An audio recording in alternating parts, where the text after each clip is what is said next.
Got a head torch to look at today, and this time it's the HP30 from JETBeam.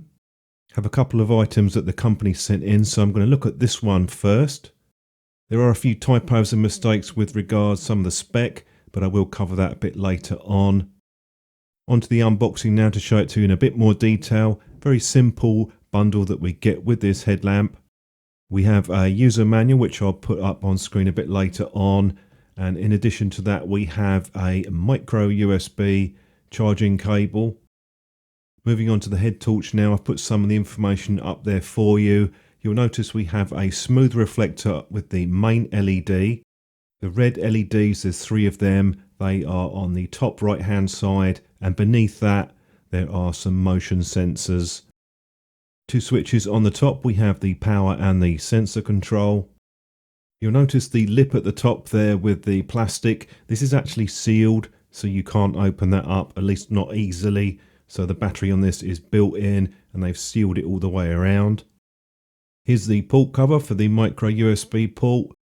My thoughts are someone probably went down to the warehouse and found a whole bunch of micro USB connectors lying around.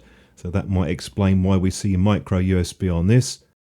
On the headband you have the 2 slots either side, so that can be removed if you want to take that off.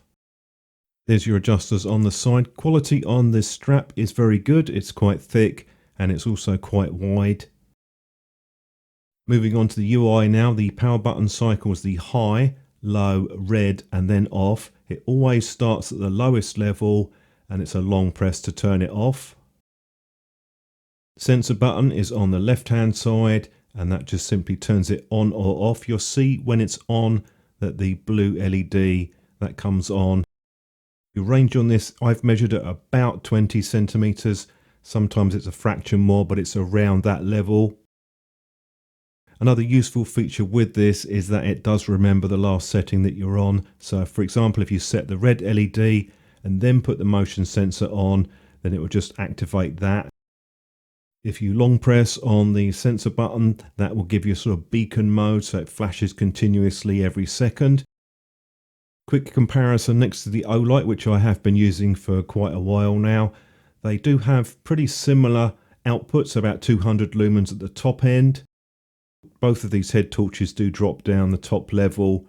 It's probably around about sort of 100-ish, I think. The Olight just has a single button with this, so the user interface is definitely easier to get used to on the JETBeam.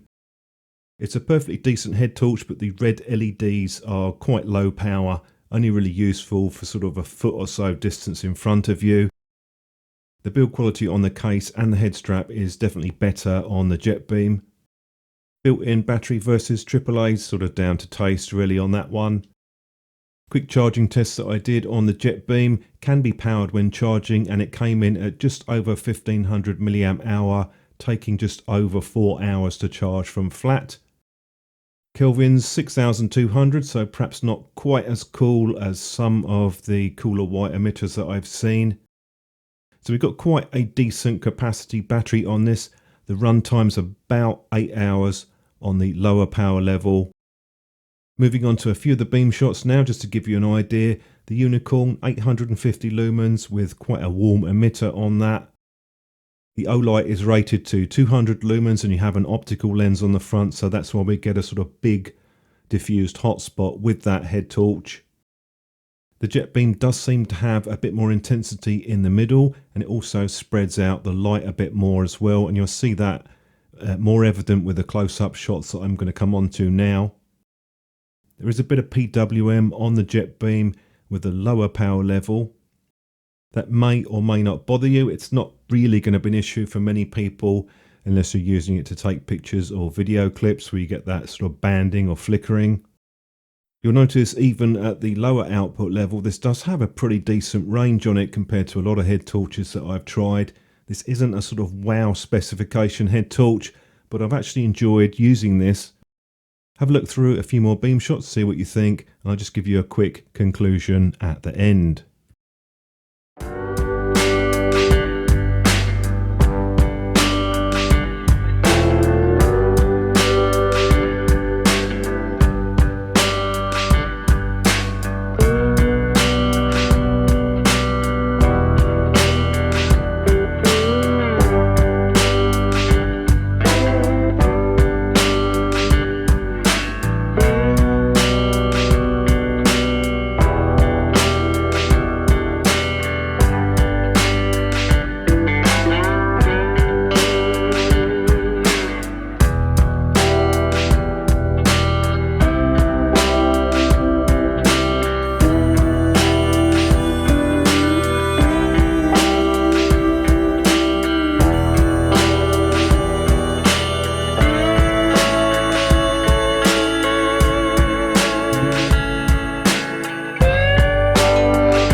Aside from the micro USB port, which I really do think should be a Type-C, and possibly I'd like a lower output on the main LED. I think these are selling for around about $20, so it makes it quite an affordable budget option.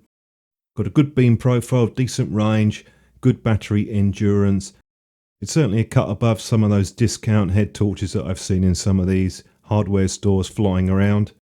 So if you wanted to keep the budget down but get something respectable and the micro USB port didn't put you off, I think you could do a lot worse than the HP30.